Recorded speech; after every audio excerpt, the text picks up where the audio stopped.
Olá, meu nome é Francisco Abiesel, você está no canal O Sábio Trabalhista. Se esse vídeo foi importante para você, curte, compartilha, fica aqui até o final. O tema de hoje é doença incapacitante para a aposentadoria.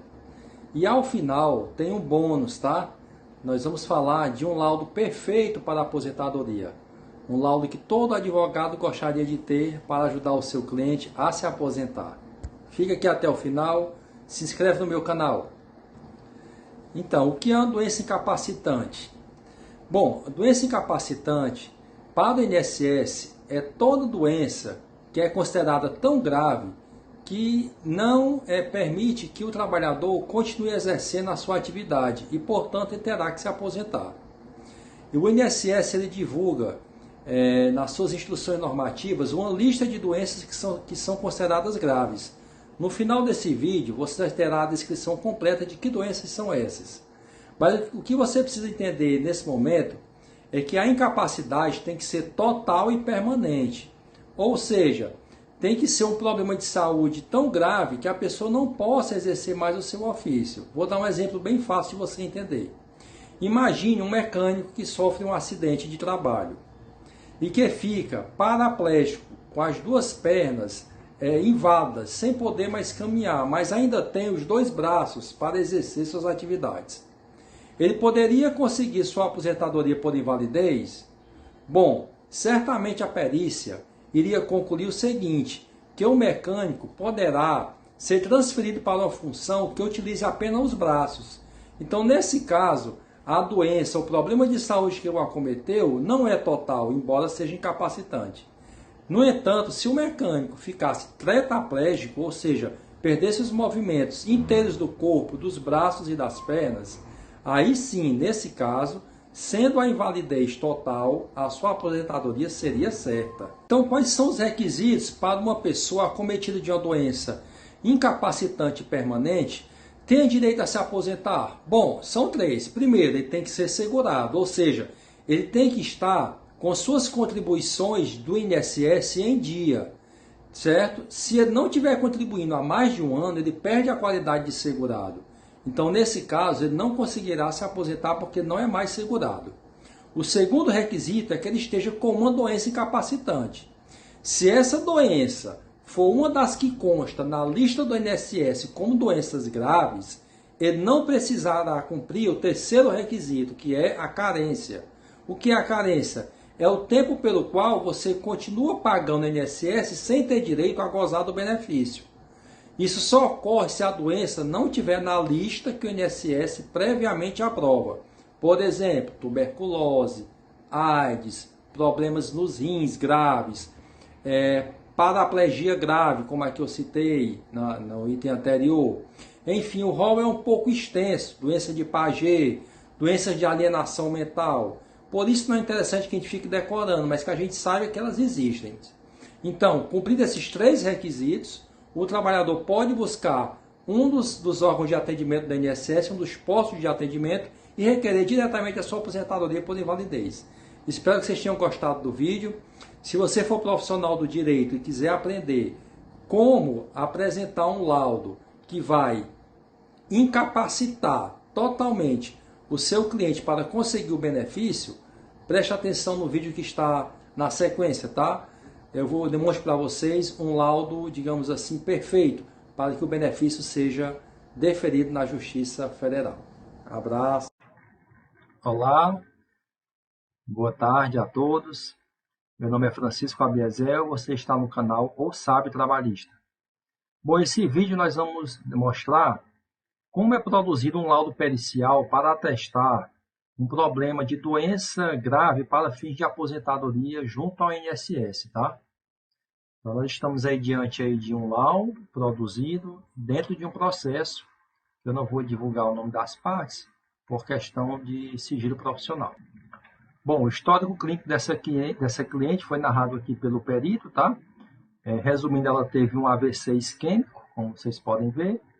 E esse AVC deixou déficit cognitivo, ela chora facilmente, ela perde a memória, ela não consegue se encontrar nos locais que são mais familiares possíveis. desconhece as pessoas, tem humor deprimido, insônia, dificuldade de realizar atividades complexas, alucinações, ela enxerga fantasmas, né? Desorientação espacial, não sabe onde está, tomando medicamentos não apresentou melhora. E aí o perito passa então a responder alguns quesitos, né? Algumas perguntas elaboradas pelas partes. Então aqui a primeira delas é se a cliente apresentou exames, aí a perita diz que sim. Depois, se o periciando é portador de uma doença grave, aí o perito aqui responde que sim, né? Diz que doenças são essas, ó, transtorno mental não especificado, decorrente de uma lesão ou disfunção cerebral, e transtorno depressivo recorrente. Mais à frente, a perita pergunta se a paciente é portadora de uma daquelas doenças graves, são aquelas doenças que são reconhecidas previamente pelo INSS como incapacitantes, tá? No caso, se ela fosse portadora de uma dessas doenças, o laudo teria que ser certamente positivo, tá bom? E aí a perita responde dizendo que não, ou seja, a doença que a acomete não está naquela lista apresentada pelo INSS.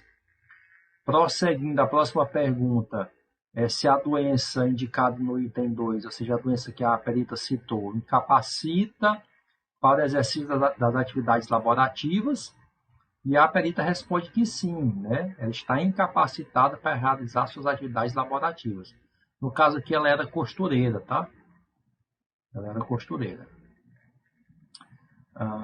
Mais à frente, o perito esclarece que a incapacidade, que tipo de incapacidade é? Então, o perito diz que a incapacidade é total. Lembra dos requisitos para concessão de aposentadoria para doença incapacitante que eu falei no vídeo anterior? Então, neste caso aqui, a doença ela incapacita totalmente a pericianda, ou seja, a minha cliente. Por isso, ela está apta aqui a receber uma aposentadoria por invalidez. Ó. O transtorno afeta funções mentais, então há uma alienação mental, que é considerada como doença grave também. Diz que essa doença é permanente, ou seja, não pode ser mais revertida, tá? Porque a cliente está há mais de 2 anos sentindo esses sintomas e não melhora, apesar da medicação que é aplicada, né? E mais à frente vem a conclusão, tá? Não sendo possível a aferição da data limite da incapacidade, a perita diz aqui que os sintomas iniciaram no dia 11 de agosto de 2021, portanto, aí há quase 2 anos, tá?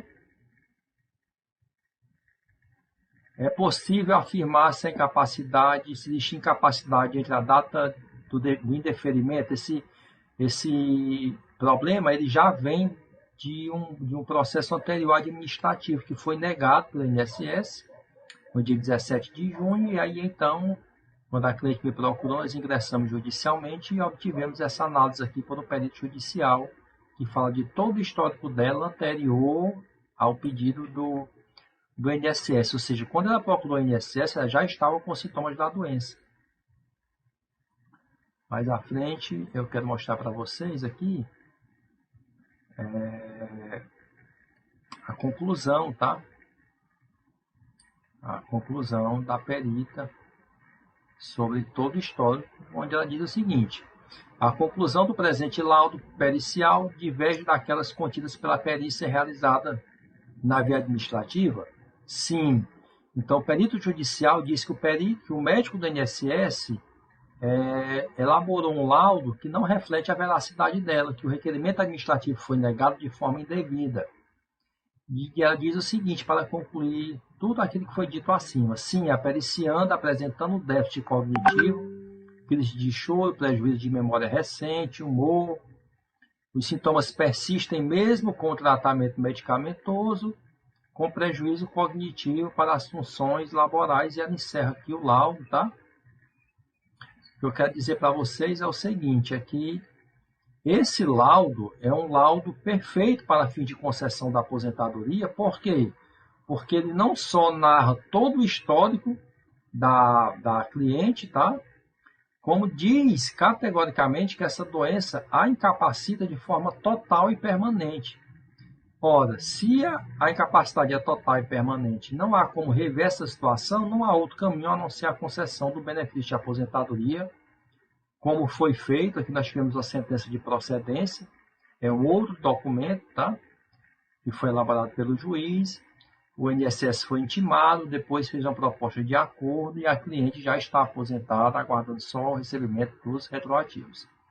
Espero que esse laudo tenha sido interessante para vocês, principalmente para os advogados que militam na área previdenciária, e dizer aos clientes que têm problemas semelhantes que procurem um advogado de sua confiança. Certamente vocês terão guarida se preencherem esses requisitos, tá bom? Assista ao meu vídeo anterior que está aí no nosso canal, para que vocês entendam o que é uma doença incapacitante para fins de aposentadoria. Até logo, até o próximo vídeo.